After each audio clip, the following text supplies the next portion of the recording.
নমস্কাৰ। প্ৰথম কথা, আপুনি এটা গধুৰ খুব মানে মূল্যৱান বাক্য এটা ক'লে, মই নিষ্ঠবান কৰ্মী বুলি। নিষ্ঠবান শব্দৰ অৰ্থটো বহুত বেলেগ। কথাটো হ'ল, যোৱা 11 চনত কাৰোবাৰ লগত আছিলোঁ বেজনী সমষ্টিৰ ইলেকশ্যনত, 16ত বিচাৰিছিলোঁ, 21ত আপোনালোকে জানে বহুত চৰ্চিত হৈছিল নাম, 26ত বিভিন্ন যিবিলাক আমাৰ ছাৰ্ভে হওক, দলীয় যিবিলাক ৰায়চমৰি হওক বা দলীয় যিবিলাকেই আহে, ভাবিছিলোঁ যে পাম, দিল্লীতো নাম গৈছিলে। কথাটো হ'ল, হয়তো ভাগ্যত নাই বা এতিয়ালৈকে সেই উপযুক্ত হোৱা নাই। কিছু সময় আগতে আমি আমাৰ যুৱ কাৰ্যকৰ্তাসকলক, শুভাকাংক্ষীসকলক লৈ এখন মিটিং কৰিলোঁ, কাৰণ যোৱাকালি মই নাছিলোঁ বিজনীত।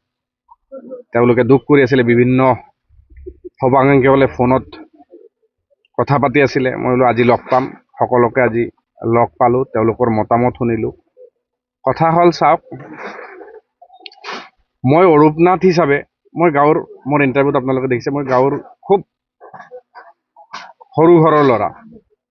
মই অৰূপনাথ হিচাপে মই একো নহয়। আজি যিখিনি বিজনীবাসীৰ মৰম যাচি মানে কামাইছোঁ আৰু কি, সকলোৱে যে চিনি পায় অৰূপনাথ হিচাপে, বিজনী অঞ্চলৰ সকলোৱে চিনি পায়, বয়সস্থ হওক, যুৱ হওক, মহিলাসকল হওক। তাৰমানে সেইকাৰণে সকলোৰে ওপৰত এৰিছোঁ বস্তুটো, কাৰণ তেওঁলোকে আক্ষেপত বা দুখত বহুত কিবা কিবি কৈ আছে।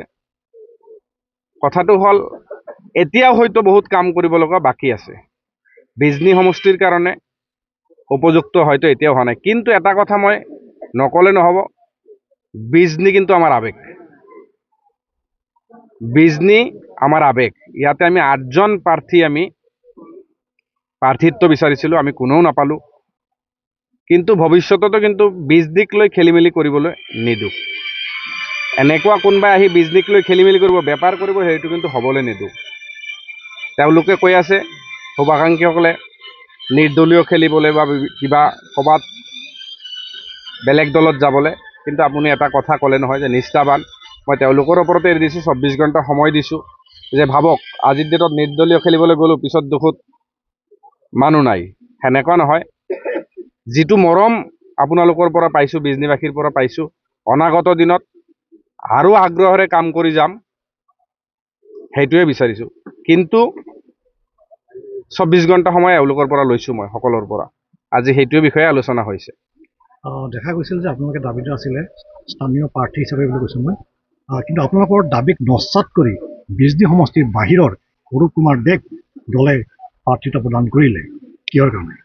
এতিয়া ধৰক, এই কথাটো কোৱাৰ লগে লগে মই বিসম্বাদী টাইপ হৈ যাম, কিন্তু হ'লেও আজি কম। তাৰমানে ভাবিছোঁ, মানে এইবাৰ 5 বছৰ টকা ঘটিব লাগিব। কিন্তু অহংকাৰ বস্তুটো খুব দুখ পালে এটা বস্তু, যে আজি 15 দিন, 1 মাহ আগৰ পৰাই চলি আছে, মই হেলিকপ্টাৰ দিছোঁ। তেতিয়াহ'লে কোনোবা নেতাক আমি অহাবাৰ হেলিকপ্টাৰ দিম। তাৰমানে হেলিকপ্টাৰ দিছোঁ, অমুকক কিনি পেলাইছোঁ, অমুকক পকেটত কিনি পেলাইছোঁ, অমুকতে বিজনীৰ কি জানে। কাৰ্যকৰ্তাৰ যিটো মৰম, সেইটো তেওঁলোকে গম নাপায়। তেওঁলোকে কোনোবা নেতাক হেলিকপ্টাৰ দিছে, কোনোবাৰ যাই ভৰি মালিচ কৰিছে। হয়তো সেইকাৰণে আজি তেওঁলোকে প্ৰাৰ্থী পাইছে, মই ভৰি মালিচ কৰিব পৰা নাই বা মই হেলিকপ্টাৰ দিব পৰা নাই। কিন্তু এইবাৰ যিটো বিজনীবাসীৰ মৰম পাইছোঁ, সেইটো মোৰ কাৰণে যথেষ্ট। কিন্তু পৰিকল্পনাটো অনাগত দিনত কিন্তু মই চেঞ্জ কৰি ল'ম। এতিয়া হেলিকপ্টাৰ দিয়াৰ ব্যৱস্থা কৰিম অহাবাৰ। হেলিকপ্টাৰ পাৰোঁ নেকি দিবলৈ, বিতৰ্কিত হোৱাৰ চেষ্টাটো কৰিম। বিভিন্ন কেলেংকাৰীত হওক বা আজিৰ ডেটত কি, মানে হাৰিলেওতো কোনো একো লাভ নাই। একবাৰ ভাবি নিৰ্দলীয় খেলিয়ে দিওঁ নেকি, যে হাৰিলে তো বিজেপিত টিকেট পাৱাই যায় না। হাৰিলেও যোন ব্যক্তি নিজৰ জেগাত জিকিব নোৱাৰে, তেওঁ আহি বিজনীত জিকিব। হেলিকপ্টাৰ মেইন, বুজি পাইছেনে আপোনালোকৰ কথাটো?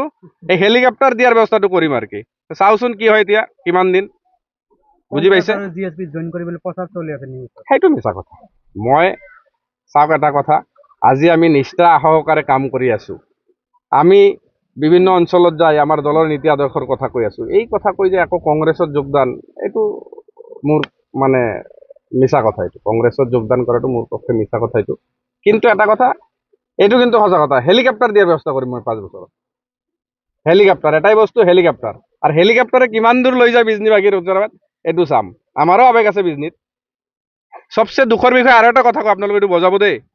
24 ঘণ্টা 48 ঘণ্টা পাৰ হৈ গ'ল, ইমান কাৰ্যকৰ্তা আছে যিসকলে আমি বনাইছিলো, কাৰো ওচৰত এতিয়ালৈকে এটা কাৰো ফোন অহা নাই।